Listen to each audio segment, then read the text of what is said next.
In physics and electrical engineering, a conductor is an object or type of material that permits the flow of electrical current in one or more directions.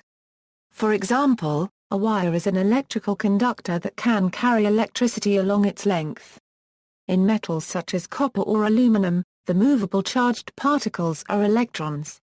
Positive charges may also be mobile, such as the cationic electrolyte, S, of a battery, or the mobile protons of the proton conductor of a fuel cell. Insulators are non-conducting materials with few mobile charges and support only insignificant electric currents. Wire size. Wires are measured by their cross-section.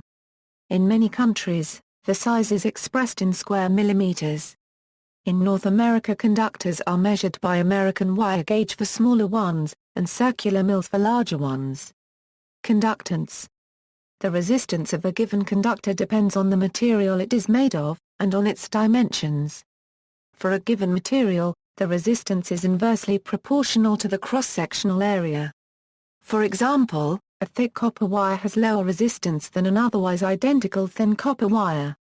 Also, for a given material, the resistance is proportional to the length.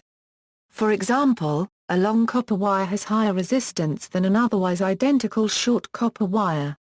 The resistance A and conductance G of a conductor of uniform cross-section, therefore, can be computed as. Where is the length of the conductor, measured in meters, m. A is the cross-section area of the conductor measured in square meters, mass squared, I florin is the electrical conductivity measured in Siemens per meter, and I is the electrical resistivity of the material, measured in ohmmeters. The resistivity and conductivity are proportionality constants, and therefore depend only on the material the wire is made of, not the geometry of the wire. Resistivity and conductivity are reciprocals. Resistivity is a measure of the material's ability to oppose electric current. This formula is not exact, it assumes the current density is totally uniform in the conductor, which is not always true in practical situations. However, this formula still provides a good approximation for long-thin conductors such as wires. Another situation this formula is not exact for is with alternating current, because the skin effect inhibits current flow near the center of the conductor. Then, the geometrical cross-section is different from the effective cross-section in which current actually flows, so the resistance is higher than expected. Similarly, if two conductors are near each other carrying AC current, their resistance is increased due to the proximity effect.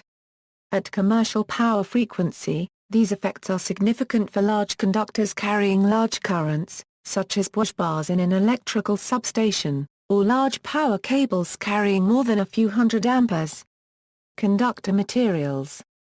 Conduction materials include metals, electrolytes, superconductors, semiconductors, plasmas and some non-metallic conductors such as graphite and conductive polymers. Copper has a high conductivity. Annealed copper is the international standard to which all other electrical conductors are compared.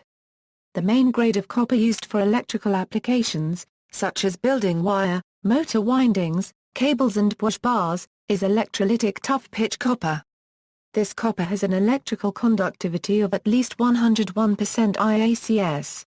If high-conductivity copper must be welded or brazed or used in a reducing atmosphere, then oxygen-free high-conductivity copper may be used. Because of its ease of connection by soldering or clamping, copper is still the most common choice for most light-gauge wires. Silver is more conductive than copper, but due to cost it is not practical in most cases. However, it is used in specialized equipment, such as satellites, and as a thin plating to mitigate skin effect losses at high frequencies. Aluminum wire, which has 61% of the conductivity of copper, has been used in building wiring for its lower cost. By weight, aluminum has higher conductivity than copper, but has properties that cause problems when used for building wiring. It can form a resistive oxide within connections that makes wiring terminals heat. Aluminum can creep, slowly deforming under load, eventually causing device connections to loosen, and also has a different coefficient of thermal expansion compared to materials used for connections. This accelerates the loosening of connections. These effects can be avoided by using wiring devices approved for use with aluminum. Aluminum wires used for low-voltage distribution, such as buried cables and service drops, require use of compatible connectors and installation methods to prevent heating at joints. Aluminum is also the most common metal used in high-voltage transmission lines, in combination with steel as structural reinforcement. Anodized aluminum surfaces are not conductive. This affects the design of electrical enclosures that require the enclosure to be electrically connected. Organic compounds such as octane, which has 8 carbon atoms and 18 hydrogen atoms, cannot conduct electricity. Oils are hydrocarbons, since carbon has the property of tetracovalency and forms covalent bonds with other elements such as hydrogen, since it does not lose or gain electrons, thus does not form ions. Covalent bonds are simply the sharing of electrons. Hence, there is no separation of ions when electricity is passed through it. So the liquid cannot conduct electricity. While pure water is not an electrical conductor, even a small portion of impurities, such as salt, can rapidly transform it into a conductor. Conductor ampacity, the ampacity of a conductor, that is, the amount of current it can carry, is related to its electrical resistance. A lower resistance conductor can carry a larger value of current. The resistance, in turn, is determined by the material the conductor is made from and the conductor's size. For a given material, conductors with a larger cross-sectional area have less resistance than conductors with a smaller cross-sectional area. For bare conductors, the ultimate limit is the point at which power loss to resistance causes the conductor to melt. Aside from fuses, most conductors in the real world are operated far below this limit, however. For example, household wiring is usually insulated with PVC insulation that is only rated to operate to about 60 degrees Celsius, therefore, the current in such wires must be limited so that it never heats the copper conductor above 60 degrees Celsius, causing a risk of fire. Other, more expensive insulation such as Teflon or fiberglass may allow operation at much higher temperatures. The American Wire Gauge article contains a table showing allowable ampacities for a variety of copper wire sizes. Isotropy: if an electric field is applied to a material, and the resulting induced electric current is in the same direction, the material is said to be an isotropic electrical conductor. If the resulting electric current is in a different direction from the applied electric field, the material is said to be an anisotropic electrical conductor.